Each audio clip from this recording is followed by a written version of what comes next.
Hello and welcome to our Strata Committee training session this evening. Thank you for your support in supporting this initiative and spending some time to hear a little bit more about Strata and some of the changes that are in place under the new legislation and what is coming up. My name is Andrew Tunks. I'm the Chief Operating Officer here at Strata. And obviously tonight I'm not joined by anybody. I'm running it solo this evening and I will do my very best to answer any questions that you have. So please feel free to jump onto the Q&A or the chat throughout the webinar. Feel free to put any questions in those two little fields there. I'll do my very best to get to the questions. If I don't get to them, I will endeavour to send around a Q&A with a recording of this webinar. Just a little reminder before we get started, this disclaimer on the screen, this webinar is for informational purposes only and should not be construed as legal advice. The information provided in this webinar is not a substitute for professional legal advice. All right, a little bit about our Strata management team. I throw this up every webinar just to remind you that we are a training focused organisation. Our Strata managers receive regular training from Certificate 4 in their Strata community management. We have fortnightly Strata team meetings. We have self-drafted courses around Strata basics, Strata explained. We have trades basics courses around plumbing, electrical, fire, building defects, all sorts of things. We aim to be the most professional and I guess best trained Strata management company out there, and we really hope that you get that experience from your Strata manager. Any question that you throw at them, hopefully they're able to steer you in the right direction. So we try to lead the way in Strata manager training and development. So our in-house guides obviously, get given to every staff member. They undergo intensive training and so forth, which has led us to, training the industry. So we do a lot of Strata training out there for other Strata managers outside of NetStrata. And a couple of years ago, we started this initiative of training Strata committees. Next year, as I will touch on a little later in this webinar, the state government are introducing new laws around mandatory Strata committee training. So it's very good that you're getting warmed up in the Strata committee training sphere and undertaking some training with these webinars, as it no doubt will become compulsory next year. If you do miss any of our webinars, in the emails that we issue out following the sessions, we do include links of all the past webinars. We have also just released a new training and learning hub. So feel free to check that out. In the recording email that goes out with this webinar, we'll include a link to that portal. You can jump on there and see these recordings at any time. Which hopefully you find helpful. A little bit about who we are. We're established in 1996. We have a Wollongong office established in 2011. We've won a bunch of large business awards. We're very proud of our achievements, obviously trying to always improve and do better year on year. But enough about us. Let's move on to the Strata Committee training topic for today. So what's new in Strata legislation and why the AGM is more important than ever? So I've broken it up into 4 categories here. So we'll talk about the legislative changes from October 2025. We'll then move on to upcoming legislative changes coming in 2026. Again, we'll move on to the annual general meeting basics. So just to explain, the fundamental attributes of an AGM. And then we'll move on to what is important about the AGM. So let's kick it off. Number 1, legislative changes. So from the 27th of October 2025, we saw the introduction of stronger powers for the Office of Fair Trading to enforce repairs upon owners' corporations. So here it is important to note that fair trading can now look into possible breaches, requesting documentation, issuing compliance notices, etc., for owners' corporations that do not repair and maintain common property. So there's a key section of the legislation, section 106 of the legislation, which basically states that an owners' corporation must keep in a good state, in good repair and condition the common property. So effectively, Strata committees, owners and Strata managers should proactively address any outstanding repair and maintenance issues. And the New South Wales government have issued a new Strata building health check portal. So I've got a little screenshot here for you. So this is what it looks like. If you jump onto, and the website's just down the bottom right, I know it's a bit of a bit of an effort to copy and paste that one, but nonetheless, they have a strong focus on repairs and maintenance, and they basically have provided this site for all to use. What is it about? Well, basically, it provides a 6-question health check covering reports around repairs, meeting agendas, capital works funds, use of licensed trades, insurance valuations, etc. It explains a 2-step review, so prioritise current repairs and maintenance, etc. Sets out practical processes for repairs, outlines funding options in Strata land, so whether it's loans or ordinary budgeting or special levies, those sorts of things, and highlight special considerations for new schemes and defects. So check that out. Moving on, the next change, financial hardship and levy arrears changes. Now, if you've had your AGM with us since 27 October, and might only be a few of you on this webinar, but something to look forward to at your next AGM is a reworked debt recovery motion. And we'll also be putting an updated debt recovery bylaw. A little bit more about that a little later on in the webinar. But effectively, it is because there are changes that came about 27th of October. So financial hardship statements. So we effectively have had to update our levy notices. So any strata company has to have this on their levy notice, or I should say any owners corporation have to have that included in their levy notices to their lot owners. So every levy notice must include a financial hardship information statement that points owners to the National Debt Helpline. So on the screen here, you can see our standard levy notice. So page 1, the ordinary payment notice, a little flyer about what my contributions pay for on page 2, and your deft payment details, etc. And then the third page is the detailed breakdown of your levy with this statement. Important information for owners experiencing financial hardship. So it walks them through that levies are essential to cover shared property expenses of common property, utilities, insurance, etc. And if you are struggling to pay your levies due to financial hardship, contact your Strata managing agent or committee as soon as possible to discuss what options are available. And then it obviously goes on to talk about the National Debt Helpline, their phone number, and some helpful phone numbers and web addresses, etc. So we've updated that so that we obviously comply with that change in the legislation. The next change here is the standardised payment plan. So owners can now use a new standard form to request a payment plan. So if you don't know what a payment plan is, under the legislation, a payment plan is a written agreement between the owners corporation and an individual lot owner who has fallen behind on their levy. So instead of demanding the full amount up front, the owners corporation can allow the owner to pay the arrears by instalments over an agreed period of time. So you can see a copy of our payment plan form on our website. So the link is up on the screen there. So netstrata.com.au, follow your nose to the application form under the financial hardship application section there. And then basically we have reworked that form to comply with the new standard form that the New South Wales government has required all owners corporations to obviously hand out if there are individual lot owners who would like to enter into a payment plan. Now, this is probably the biggest change. Rules for payment plan refusal. So owners, corporations and strata committees now need to look at every payment plan request on its own merits. Now, owners, corporations cannot rely on a blanket rule just to ban payment plans anymore. So that is probably one of the biggest changes in your AGM packs that you'll see, whereby our motion has been reworked to ensure that it complies with the legislation. Now, if somebody submits a payment plan, they must have a response within 28 days. A request can only be turned down if saying yes would leave the owner's corporation without enough money to cover its financial commitments, right? What does that mean? Glad you asked. Section 18B of the legislation says that. So it says response to request for payment plan. So an owner's corporation or strata committee must within 28 days after receiving a completed request form from an owner for a payment plan, give a response. Clause 2, if the request is refused, the response must include the reasons for the refusal. And let's talk about that.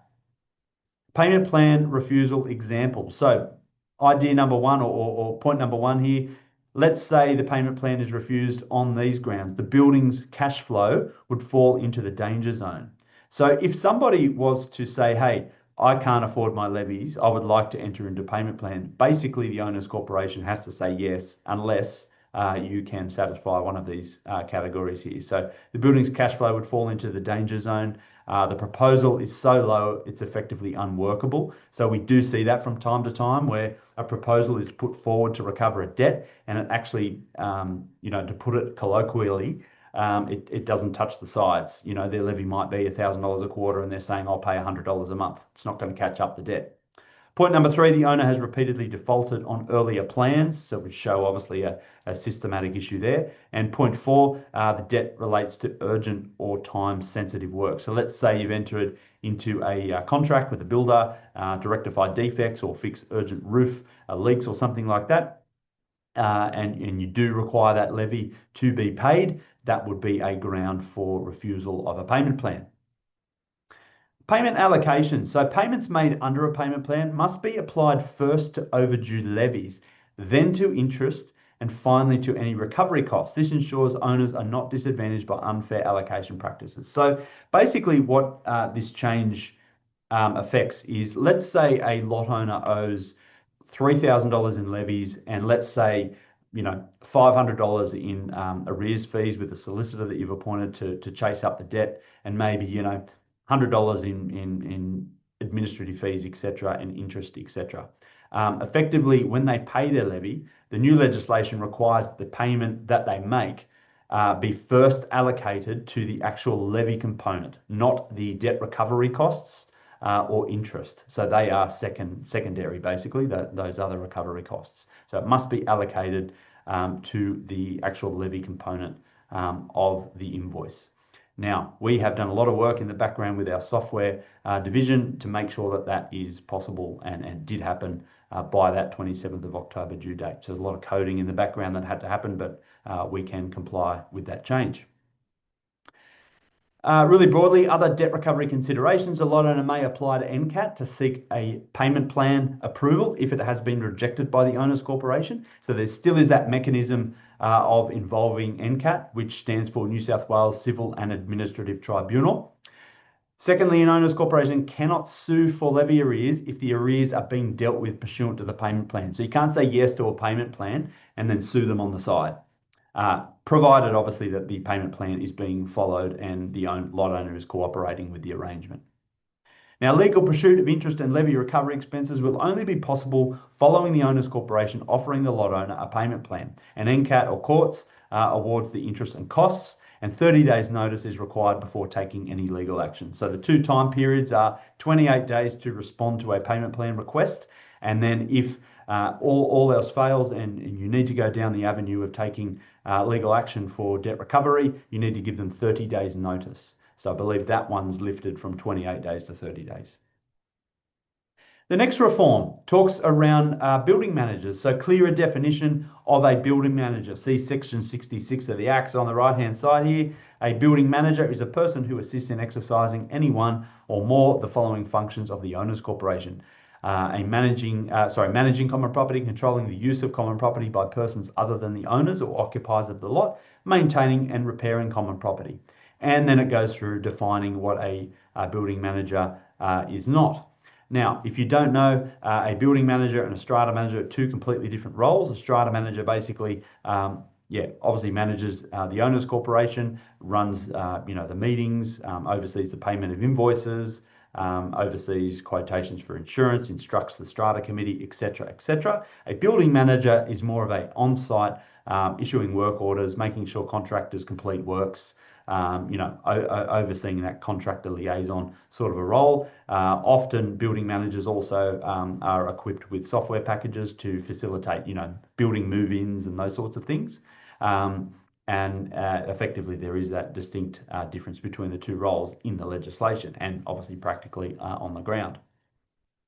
A little bit more on building managers here. Now, changes in the Act also highlight this first point there, that the building manager must act in the best interest of the owners corporation. Now, a lot of the requirements of a strata manager have now been copied over onto the building manager, i.e. they must raise maintenance or safety issues with the owners corporation. The third point here, they must disclose in writing any benefits they receive in relation to suggesting contractors. So let's say the building management company owns a handyman arm or something like that. They need to disclose that arrangement, or if they're getting some sort of benefit from that contractor, they need to disclose it. Now, NCAT will have additional grounds to terminate building managers for misconduct. So there always has been a mechanism in the 2015 Strata Act, Section 72 it is, that if a strata manager or a building manager is not performing or is doing something unlawful, you can go to NCAT and seek that they be removed from the building. However, this change has just lifted, I guess, the powers that NCAT have to manage that in relation to building managers. Okay, moving on to upcoming legislative changes in 2026. So the first one, coming April 1st, 2026, an uplift in the Capital Works Fund report templates. So firstly, before we talk about the template, let's talk a little bit around the purpose of the Capital Works Fund report. So if you don't know, Section 80 of the Act says a Capital Works Fund plan is to be established, and that's for a period of 10 years, and it must be considered each AGM, and it must be reviewed, i.e. the numbers reviewed by the expert, usually a quantity surveyor, at least every 5 years. Now, basically the plan estimates the repair and replacement costs of Capital Works Fund items for a period of 10 years. Now, I'll give you some examples. It might be what year you need to repaint the building. It might be, when you need to recarpet the common areas, replace a waterproofing membrane or tiles on the roof, all those sorts of things. So as you can see on the bottom right-hand side of the screen, usually you get provided an anticipated expenditure table. Most companies say 1 to 15 years, but really the requirement is 10 years. I'll give you a closer view of that. And effectively, it plots out the current cost. As you can see on the very left-hand side, there's a description of the item, followed by the current cost. And then the plan then plots out what year the quantity surveyor suspects that you will need to attend to this item. So go out to the building. If we use the example on the screen there, we might say, repaint lobbies, the first item there. Today, to repaint the lobbies might be $52,000, but they're saying, hang on, that needs to be done in year 7 of the building's life. Allow for CPI and escalation of costs over that time period. We're estimating that $62,000 is going to be needed at painting time, 7 years down the track. So that basically is the philosophy of a Capital Works Fund plan. Then usually there's a secondary sheet that breaks down or simplifies, should I say, the cash flow sort of tracking here. So what you're seeing on the screen is basically a summary which shows you the opening balance that they expect that you would have at the beginning of the particular financial year for the building. And then it adds the total levy contributions that it suggests that you should pay through that period of time, plus the bank interest, less expenses equals the closing balance. Now, effectively, the closing balance would then be carried over to the opening balance of the next year. So it's basically a pretty important table. I think when you're putting together your budget, you really should have that Capital Works Fund front and center and say, hey, what do the experts think I should have in the bank? How far short are we, or how far in advance are we? And then basically work out your budget from there. Now, what are you planning for? Now, here are just some examples of the life expectancy of items within a strata complex, so or a building in general. So roofing, tiles generally are budgeted for replacement around 50 to 60 years. If they're a metal roof, similar time period. Metal gutters and downpipes have a far shorter lifespan, around 10 years to replace those. Roof waterproofing, effectively around the 20-year mark. External cladding, depending on the material, so it could be timber, could be metal, so there's a massive variance there. And the metal balustrades around the 40-year mark. Now, moving on to sort of mechanical and electrical systems, lifts are generally budgeted for the 20 to 25 years before you're spending big money on them, usually lift motors or ropes or those sorts of things. Electrical wiring, generally 30 to 40 years, sorry. Plumbing systems, if they're copper, generally 30 to 40 years, maybe PVC, similar sorts of timeframes, 40 to 50 years. A few more examples here for you. Common area features, so things like floor coverings, 10 to 15 years. If they're tiles, generally 30 years. Also light fittings, 10 to 15 years. Fire safety equipment, generally five. The reason why we say 5 to 20 under Australian Standard 1851, there is certain equipment that needs major overhauls at year 5, so that has to be factored into your capital works fund plan if you're a building of that nature. Exterior and grounds landscaping, 10 to 20 years. You might have a shorter period if you're green thumbs and you like to move around the gardens and make things look nice and pretty. Fencing, time periods there. Driveways and pathways, 30 to 40 years. Swimming pools, 10 to 25 for structure, maybe 5 to 10 for pumps and filters if you're lucky. Final page of examples here. Intercom systems, generally 10 to 15 years. Automatic garage doors and gates, a life cycle of generally 10 to 20 years. You've got security systems there, 10 to 15 years, and some painting estimates on the bottom side of the screen. Now, let me just quickly check the Q&A. Sorry, it does say FYI, the chat is disabled. Not a problem. Just keep using the Q&A. That's fine. What is the design life for a new apartment block? I guess it really depends on the apartment block. Hopefully, the examples that I've just given you there should hopefully, solve that question for you in terms of the life cycles for every individual thing. All right, I'll keep moving on. What are you planning for? Estimates are averages and can vary. So regular maintenance can extend the life of these items, while neglect can shorten their lifespan. So I often say to have a healthy capital works fund, you need a healthy admin fund because you need to be, maintaining your pits and pumps, your hot water systems, your elevators, all those sorts of things. If you're thinking outside the building, it might be things like your, irrigation systems and those sorts of things. You do need to have sort of a maintenance plan for those too, if you have those in your buildings. Now, just moving on to the change. So the improved planning for repairs and maintenance. So from the 1st of April, the owners' corporations will need to update their 10-year plan to a new standard form when they are reviewing an existing plan or preparing a new plan. So a note here, you don't have to run away on the 1st of April and renew your plan. It goes, basically, you need to review them every 5 years. So if you just renewed them this year, the legislation says the next time you renew them, you need to renew them under the new provisions. So basically, one of these bad boys. So effectively, you've got an upgraded template. This is the prescribed form. So basically what it does, it has very similar information to the previous plans that I've just shown you, but basically it breaks it down into individual sections. So exterior doors and windows, rather than just having one big spreadsheet, you've got to have separate sheets with the current cost and obviously the proposed cost further down the track for a 10-year period. And then effectively it has the totals. And then I believe the newer section here is around the source of funding. So talking about your year-end date, your opening balance, etc., year on year, and it's a bit more of a simplified format. Now, this obviously provides some guidance to owners corporations in terms of what they should be planning for and effectively what their plans should look like. So there's multiple different companies out there that do capital works fund plans. They are all going to have to accord with this, with this template, which is nice to see it all uniform, so there's not confusion when it comes to budgeting times. All right, moving on, new developer rules. So for developers, new initial maintenance schedules, or we codename them IMSs, prescribed form. Basically what that is the initial maintenance schedule.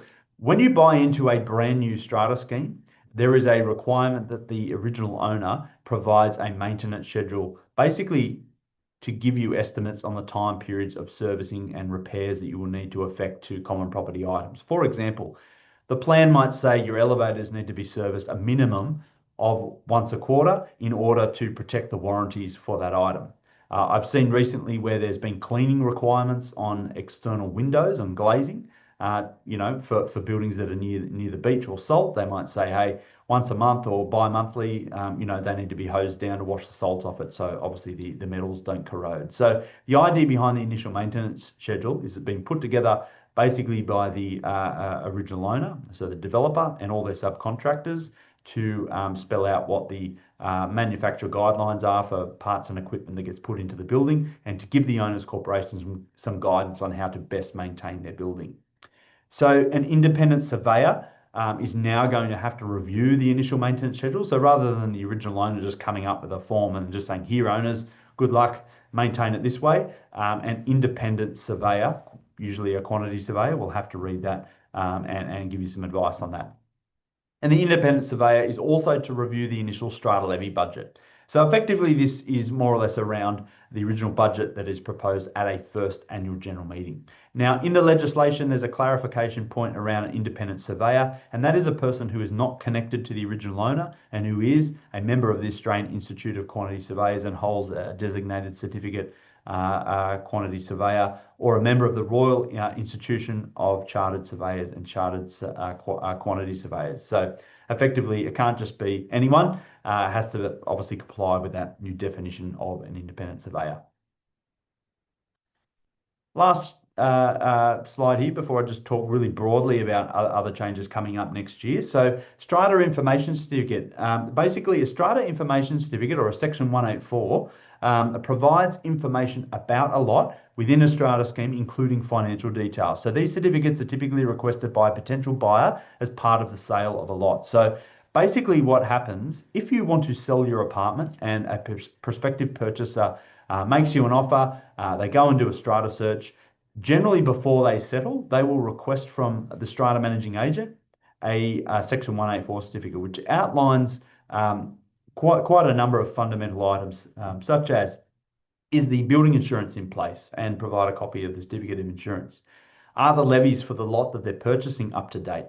If they're not, generally speaking, there's an adjustment done on settlement so that the new owner comes in with a clean slate and doesn't carry the debts of the previous owner. There's a whole other multitude of items, but basically the change here from 1 April is these certificates need to include information about exclusive supply networks, often referred to or previously referred to as embedded networks, and the nature of the service provided by these networks. So if you don't know what an exclusive supply network is, it's a privately owned network that supplies multiple lots within a site for electricity, gas, hot and cold water, internet access, or other utilities. So very common these days in New South Wales to buy into a brand new high rise and there is an embedded network. So what they're saying here is when the owner buys in, they need to know what they're buying into. It would ordinarily be disclosed in the contract of sale and should also be disclosed by the managing agent under the Section 184 certificate. So that's a good step forward to make sure they know what they're obviously buying into and what questions they might have on the way in. Broadly, some other changes, as I mentioned at the beginning of the webinar, mandatory training for Strata committee members. There hasn't been a date yet set for that one. So we don't know what it will look like and we don't know what the requirements will be, except for reading the draft saying that if you're going to be on a Strata committee, you have to do this mandatory training. It's likely that it's going to be obviously run by the state government using either webinars or portals of some sort. I assume you will get some sort of compliance certificate, and that will be your evidence that you've done the training, and then you obviously can then apply to be a Strata committee member. Also, there's a requirement for exclusive supply networks, so embedded networks, to be disclosed in off-the-plan contracts for sale. So ordinarily, they might be in the existing contract of sale, but this applies to off-the-plan sales contracts also. All right, I'll just have another quick look at the Q&A here. What can I help you with? All right. Question there, can we have the presentation shared with you? Most definitely, not a problem. Capital monies plan, do we need to employ an engineer? Basically, it will be a quantity surveyor or a surveyor, yes, that will ordinarily do that capital works fund plan for you. Now, the legislation doesn't require you at this point in time that you use a quantity surveyor to do your capital works fund plan. It's only giving you the template, but I think it is wise to do that, because you have to know the cost of replacement or repair of that material. You also would then have to know when, in the future you will need to do that item. So there's a lot of knowledge that you have to be able to prepare that plan.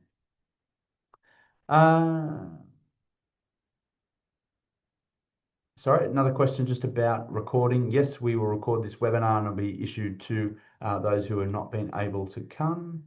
All right.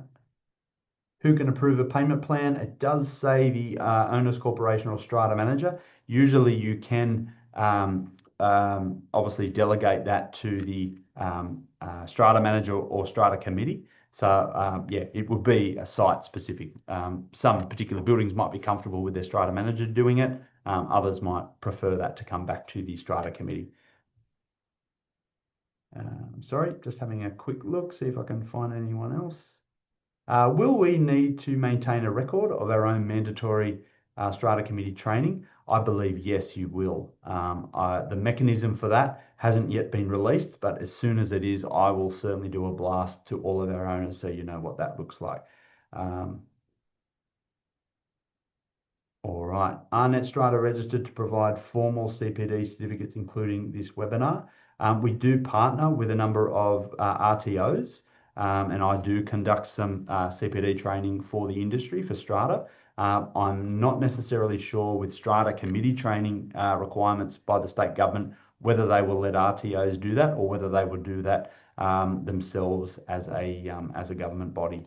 So yeah, the devil's in the detail on that one, and we'll keep you posted. All right, another question here. Do we see the Capital Works Fund plans in the NetStrata app for our SP? Yes, certainly you should. They would normally be listed as the year, like 2025 Capital Works Fund plan. If you can't find it there, reach out to your Strata manager. They can double check that it's on there, or they can send you a PDF of that, not a problem. We also include them in any AGM notice just before the budget motion. We include a snippet of the spending plan there for you. All right. So, did you say by attending this seminar you get a certificate to confirm that we have done the training? Unfortunately not. This is optional training that you do obviously just for your own benefit. The state government don't recognise this training at this point in time. Hopefully they may in the future. I'd love to partner with them and be able to issue those certificates, but at this point in time, the detail has not been released. Do we need to pay for the training? So the government training, I don't believe will be at a cost. I think that would add a significant hurdle to having Strata committee members actually do the training. I believe the government will be offering that for free, but again, I haven't yet seen that detail come out. So hopefully next year, 2026, we do get that information given to us, and obviously we can share that with you.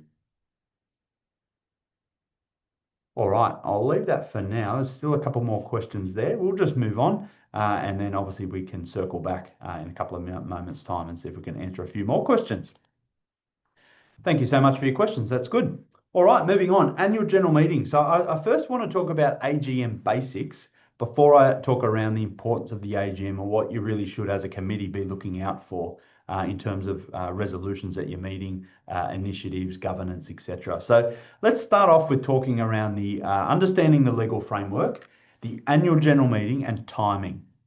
So the law says that an AGM needs to be held once in each financial year of the owner's corporation. So an example, and I'm going to base it on a November financial year end. So if you don't know, your Strata scheme has an independent year end based upon when the building basically was finished, its first AGM occurred, and its budget commenced. So your Strata scheme doesn't necessarily follow calendar year or tax year. It could be, an August year end or an October year end, depending on when your building is finished and obviously started raising Strata levies effectively. So on this example on the screen, you can see an example based on a November year end. So obviously 1st of December is the beginning of that financial year.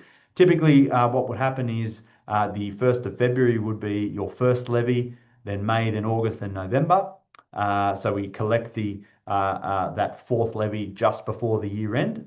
And then you've effectively got a 2-month window of when you need to hold your AGM because your next levy is going to be due 1st of February. So that's how we do it at NetStrata. So effectively, we raise all those 4 levies within that financial period, close off the financial period. If you've requested an independent audit be done on the 30th of November, we'd send the financials once they're closed off, or ordinarily 1st of December, to the auditor. They get audited, the certificate then gets included in your AGM notice within that 2-month window, and that's where obviously you decide on your next budget, who's on your Strata committee, etc., etc.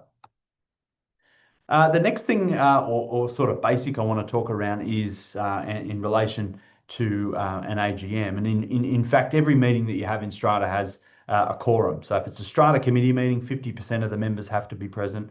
For a general meeting, a quorum is exactly this on the screen. So a quorum is basically the minimum number of owners you need in order to form a legally formed meeting and make decisions. So I'll read this out to you. So a quorum is present at a meeting only in the following circumstances. Point number A, if not less than 1/4 of the persons entitled to vote on the motion or election are present, either personally or by duly appointed proxy. Point B, if not less than 1/4 of the aggregate unit of entitlement of the strata scheme is represented by the persons who are present, either personally or by duly appointed proxy, and who are entitled to vote on the motion or election. And I'll pause there. If you don't know what your unit of entitlement is, basically it is your individual share in the owner's corporation. So think of strata like having shares in a company. When you buy a lot, basically it has a schedule of unit of entitlements for the whole owners corporation, and it's based on the value of each lot at the time of registration. So when the building was brand new, how did they stack up in terms of the value of each lot in comparison to one another? So that is effectively what unit of entitlement is. Now, you also see in both of those definitions, it says the word entitled to vote. What entitled to vote means is basically that the individual lot owner has paid their levies effectively. So if you don't pay your levies and you're in arrears, you're unable to vote at an annual general meeting or a general meeting. And if you're on the strata committee and you don't pay your levies, you're unable to vote at a strata committee meeting. It's the same principle. Now, point C here, if there are two persons who are present, either personally or by duly appointed proxy, and who are entitled to vote on the motion or election, in a case where there is more than one owner in the strata scheme and the quorum otherwise calculated under this subclause would be less than two persons. So there's always a minimum of two. Now, moving on, what if there isn't a quorum? So let's say you live in a block of 20 apartments and only two people show up. So if there is no quorum within half an hour after the commencement time of the meeting, so if it's 6 o'clock AGM, by 6:30 p.m. There's only two people present, like I said, the chairperson of the meeting has two options. Option one, they adjourn the meeting for 7 days, or, and this is a new rule that came in or it's not new now, 2015 legislation, 10 years now, or you can declare that the person's present either personally or by duly appointed proxy. So let me stop there. If there's two lots represented, one is present, one has sent their proxy, perhaps to the chairperson or the other person who has attended the meeting, and they are entitled to vote on the motion or the election, constitute a quorum for considering that motion or business and any subsequent motion or business at the meeting. All right, let me break this down in English. So basically, you've got two options, as I said. You adjourn the meeting, come back in 7 days, or provided you've got at least one person present, usually a handful of owners turn up, but you didn't quite get to a quorum, the chairperson of the meeting can say, hey, I'm going to wait half an hour and then I'm going to determine there is a quorum, and then we'll get on with business. Now, I think that was a good step in the right direction by the legislators at the time. Strata has always suffered from a lack of attendance at AGMs, and unfortunately, the bigger buildings suffer from it worse. So you can think of a 100, 200, 300 lotter. Think of the number of people that have to show up to that AGM in order to have a quorum. So what they've said is, look, if you wait half an hour and you don't have a quorum, but you do have people who have attended the meeting, you make the call as the chairperson whether it's appropriate to proceed with the meeting, or if not, adjourn the meeting. Now, why would you adjourn the meeting? You would probably adjourn the meeting perhaps if you had really major decisions on the agenda, but in most cases, provided that the notices have gone to everybody, you have good attendance, perhaps the previous committee are there, you would generally, as the chairperson, just proceed with the meeting. So hopefully that's been made clear for you.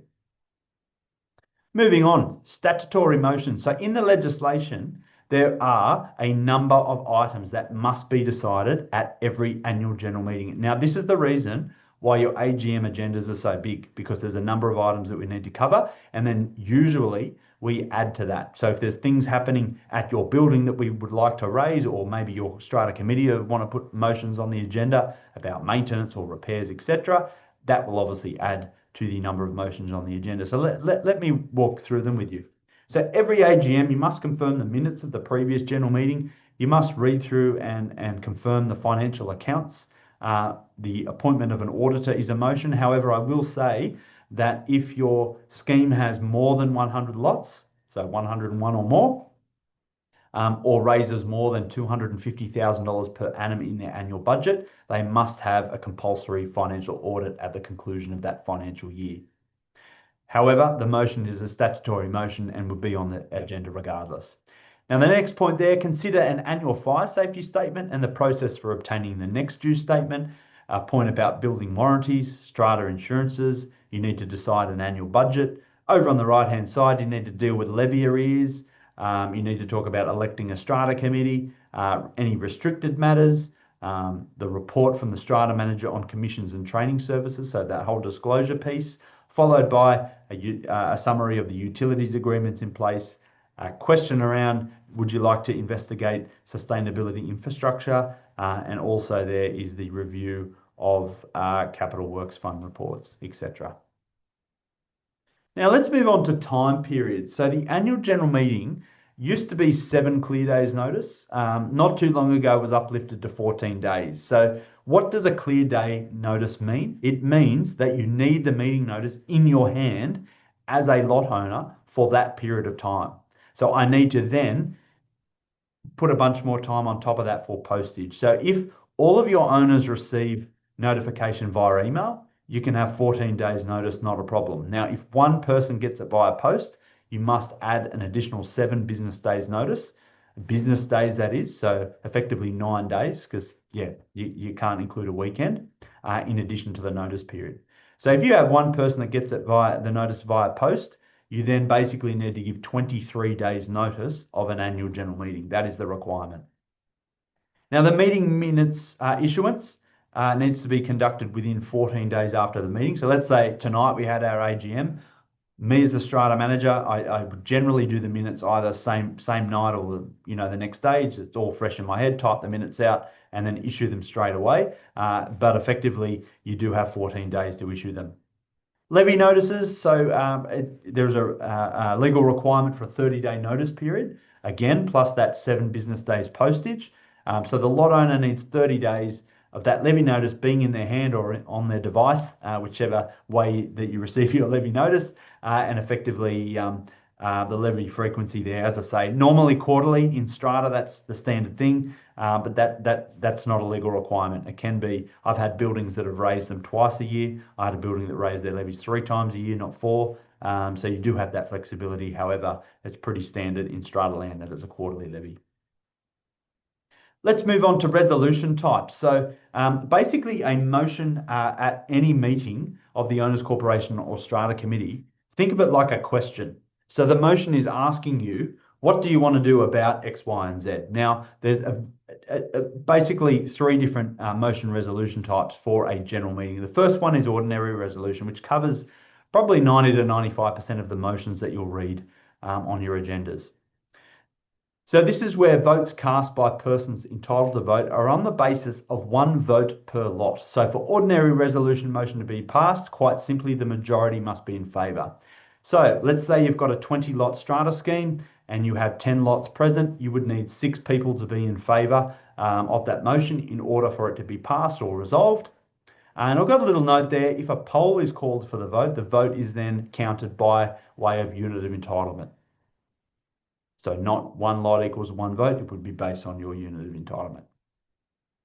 The next resolution type, special resolution. So a resolution passed at a properly convened general meeting of the Owners Corporation whereby not more than 1/4 of the value of votes in value based on unit of entitlement is cast against the motion from all the persons entitled to vote at the meeting, whether in proxy, in person or via proxy. So simply 75% or more of the unit of entitlement votes must be in favour for the motion to be passed. Examples of the motions are, for example, passing a bylaw is a good example of that, or electing a building management committee member. There's a myriad of different motions that require special resolution, and they are detailed in the strata legislation.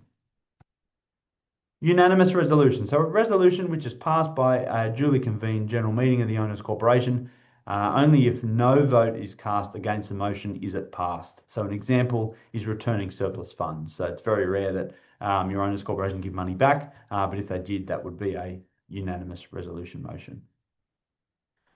Moving on, what does the Act say? So, Clause 22 of Schedule 1 talks around the minutes of the meeting. We're going to talk a little bit here just about the minutes, what is required to be in the minutes of a meeting. But effectively, it is to record the votes at the meeting. That is its primary purpose. So here, this is really basic stuff. So what needs to be in the minutes is who attended the meeting. So what lot owners attended, were there any visitors, were there any experts like lawyers or those sorts of things? Was the strata manager there? Did we bring 48 members of our team, to come and listen or help or whatever the case may be? I try and make it a habit of recording every single person that attends the meeting. But effectively, at a basic level, you need to record the lot owners that attended. Now, the commencement and conclusion time, the quorum notes. So did you get a quorum, yes or no? Or did you declare a quorum after 30 minutes, like I've previously explained? The capacity of the voter. So did they attend in person? Did they submit a proxy or a pre-meeting vote? Or perhaps they're a company nominee. I'm going to talk a little bit about that in a couple of moments. The voting results for each motion. Now, ordinarily, if a motion is decided by special resolution, you should have the unit of entitlement percentage listed there, because as I said, you need 75% or more to pass that type of motion. So therefore, we would record that vote in a percentage format. And then obviously the chairperson's name and sign off that those sets of minutes are a true and accurate account of the meeting. Now, the motion details. So motions are basically a question and the minutes record the answer or the vote towards that question. So the main purpose is to record the votes. So often there's a lot of disagreement about what should be in the minutes or what shouldn't be in the minutes. Fundamentally, it's to record the votes. Again, go back to what I said before. A motion is a question. Dear Owners Corporation, would you like to pass a budget of X? And then the owners respond by voting. So obviously there's a lots of discussion back and forward, but we fundamentally want to record the vote. Then it's optional to add complementary explanatory notes. We try and keep our minutes, precise. If there are any explanatory notes that help explain to the reader what happened at the meeting, we try and include them also. I think that is a very pertinent point there. So we like to make sure that our minutes help those who didn't attend the meeting as much as they help those who did. So if you didn't attend a meeting, you can pick up one of our sets of minutes. You can read what happened at the meeting and who attended and understand what happened, rather than just, motion was resolved or defeated or whatnot. However, I do have to stress that the minutes are not a verbatim record of every comment made. So some owners think, potentially, this was said at the meeting and that was said at the meeting. Often AGMs go for, hour and a half, 2, 3, 4 hours. To capture everything that was said is near impossible. So they're not designed to catch that whole discussion on every motion, but they should record the vote and obviously any basic commentary that explains perhaps the reason for that vote or that certain things were disclosed or discussed at the meeting. But as I said, not every single word. So here's a little sort of tip or cheat sheet. So a motion is essentially a question. The minutes contain the answer. It's best practice to have the strata manager put the agenda together and draft the minutes. It's also best practice to have the strata manager attend and chair the meetings, as they are trained and licensed to do so. So sometimes owners say, hey, I'd like to chair the meeting. Obviously, it's your building. You have every right to do that, provided that you have a strata committee and appointed chairperson and secretary, treasurer, etc., but mainly a chairperson to chair the meeting. However, it's important to know when you chair a meeting that you actually know the rules at law. So can you calculate a quorum? Do you know what a motion, calling a motion out of order is? So if there's a motion that you necessarily can't discuss or pass at the meeting, do you know the rules around that? Do you know who's financial, not financial, etc., etc. So best practice, we can, as strata managers, help you and chair the meeting. Tip number 4, if it's not part of a decisional motion, it probably doesn't belong in the minutes. So sometimes your motion is talking about the budget and then you get a little sidetracked. I know you might be chuckling away there listening to this, but you might have owners that then are talking about the weeds in the garden out the front, etc. It's probably going a little bit off track. Hopefully our chair people will sort of bring that back to the motion. But obviously that detail, as I said, if it's not part of the decisional motion, usually it shouldn't be recorded against that particular motion.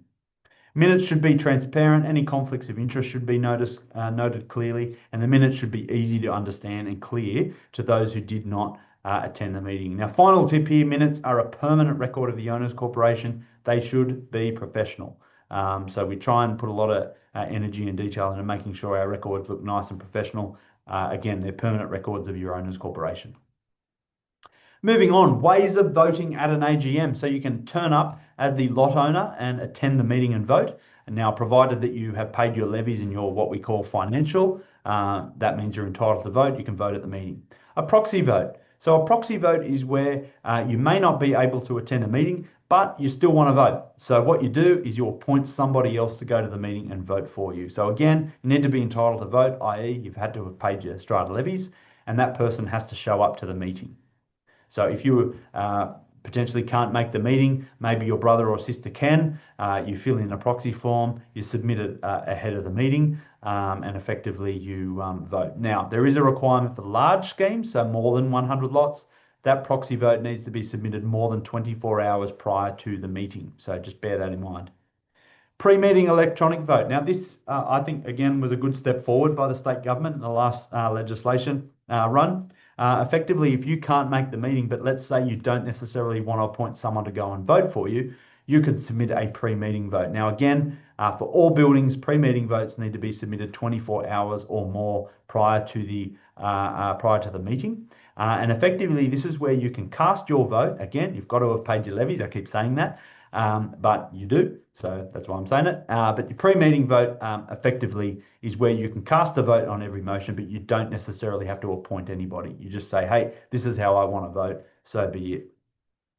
Corporate authorisation. Now, what this is, if your name is Jill Smith, you turn up to the meeting as Jill Smith, you're entitled to vote. Happy days, off you go and you vote. However, if it is a corporation that owns the lot, let's say it's your superannuation fund, might be Jill Smith Superannuation Proprietary Limited, then there needs to be a corporate authorisation, like a standard form, prescribed form that is filled out, authorising the human that is entitled to vote on behalf of that company or that corporation.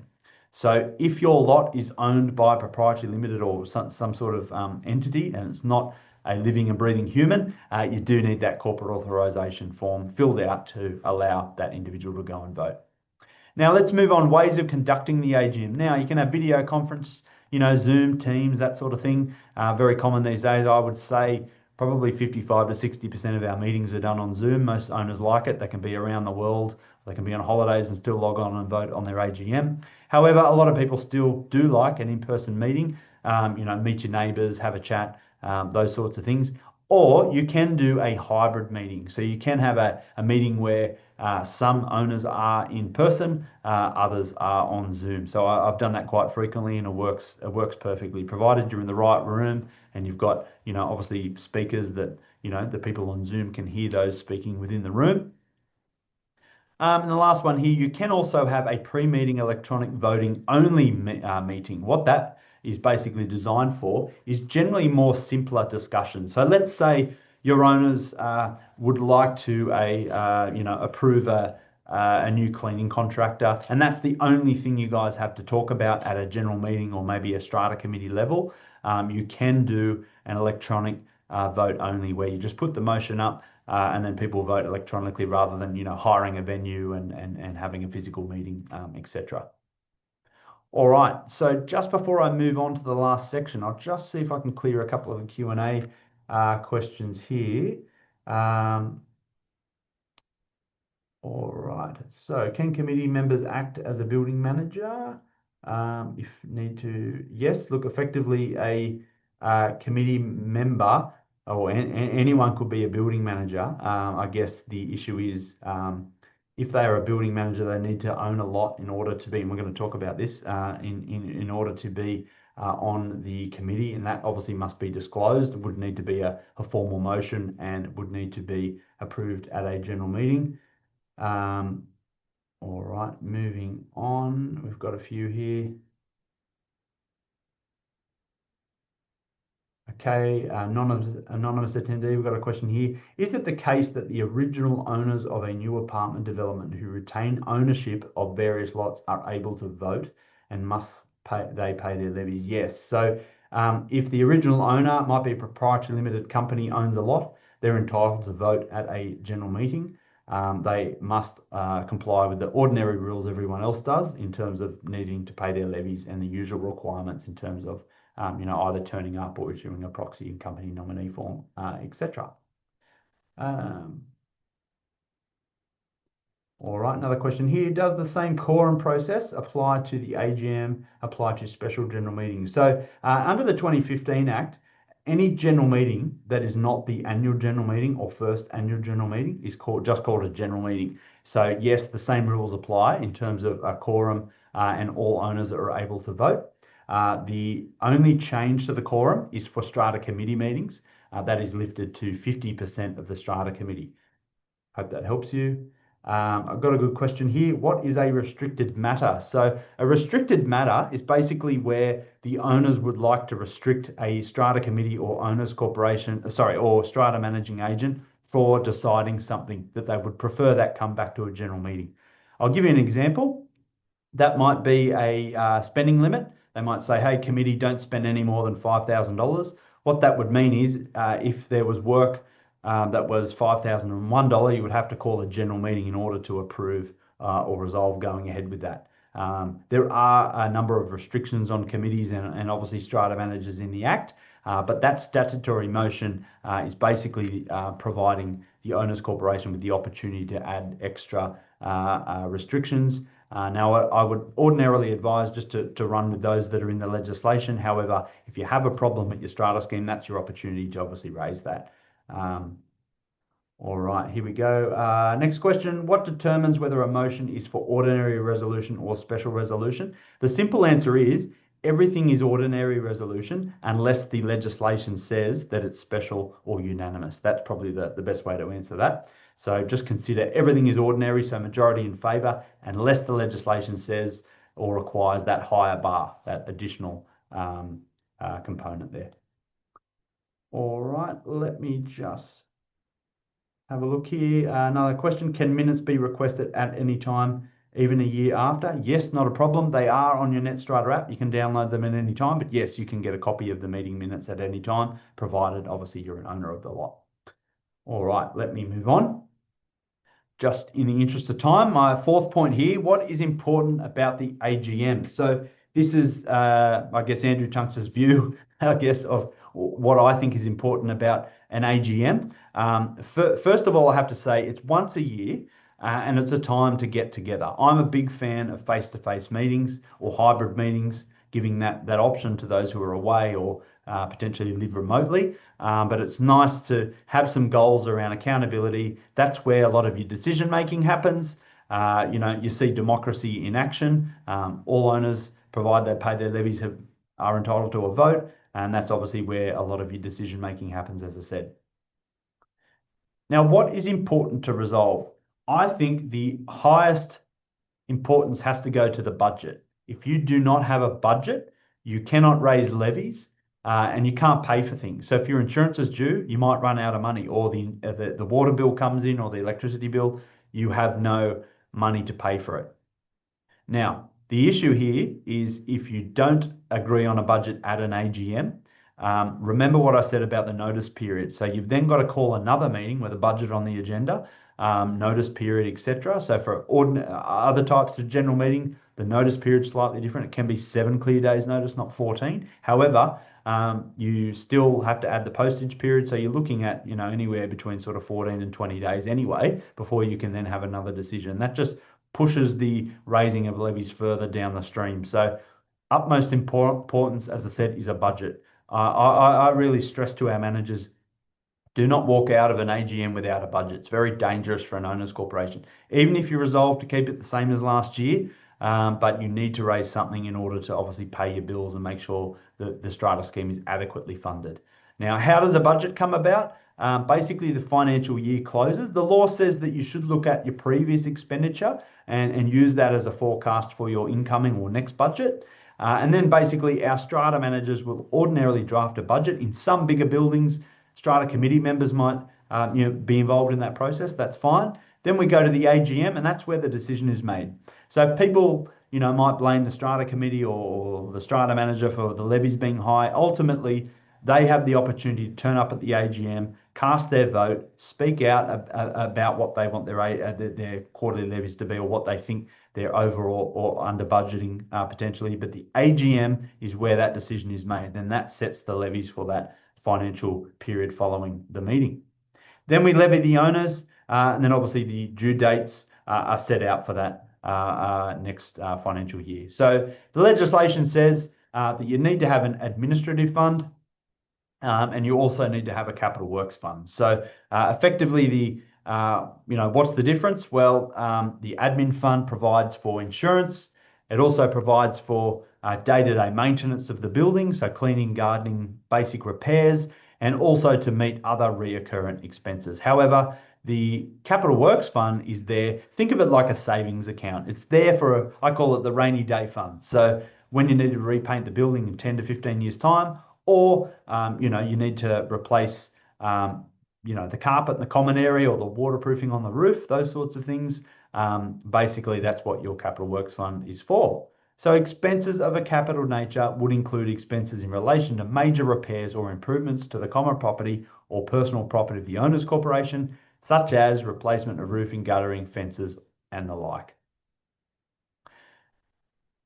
So section 79.3 says that, as I said a moment ago, the financial year prior, you need to sort of take into consideration your previous expenditure and budget accordingly. I think that makes sense. And for the first annual general meeting, the initial maintenance schedule needs to be considered in relation to setting that budget. So again, that initial maintenance schedule spells out what the maintenance requirements are for certain items within the common property. Now, moving on, what else is important at the AGM? Super important about appointing a strata committee. Who wants to be on the committee? It's very important that they're active members, that are willing to turn up to meetings. It's very easy to throw your hand up and say, I want to be on the committee. But then sometimes if you're not active, or there are owners that are not active, that can, really restrict the ability at strata committee meetings to get a quorum. So we always say, hey, if you can spare some time at night for additional meetings, and you can respond to emails or calls, not a problem, but it's a super important and critical role. Now, the Owners Corporation don't necessarily have to have a committee. They can appoint the strata managing agent to run the building under delegation. We've managed a number of buildings like that where, people just don't want to be involved. They just want us to run the show. But at every AGM, that decision will be put on the agenda, and it is obviously a decision for the owners at that point in time. So the purpose of the committee, they're the liaison between the Owners Corp and the strata manager. Now, I know everyone logged on tonight is a strata committee member, so I really appreciate your time and efforts attending this training, and obviously, helping your strata manager and your Owners Corporation out there. So you're there to act on behalf of the Owners Corporation, help streamline processes, report maintenance to the strata managing agent, and obviously assist with instructions. So really, basically, who can be on the committee? Point number one, an individual who owns a lot in the scheme, so a lot owner, a company nominee of a corporation. So again, if your lot is owned by a proprietary limited company, for example, and they nominate somebody, they can put their hand up for the committee. A co-owner of a lot, provided that the lot owner is not the other lot owner, is not elected under the same lot. So if it's husband and wife, they both can't nominate themselves. However, potentially the neighbour can nominate one of them, and then the other can self-nominate. An individual who is not an owner but is nominated by a lot owner. So, for example, if I own a strata lot, and let's say my dad is really experienced in strata, I can nominate him to be on the committee, and I can put him up for election.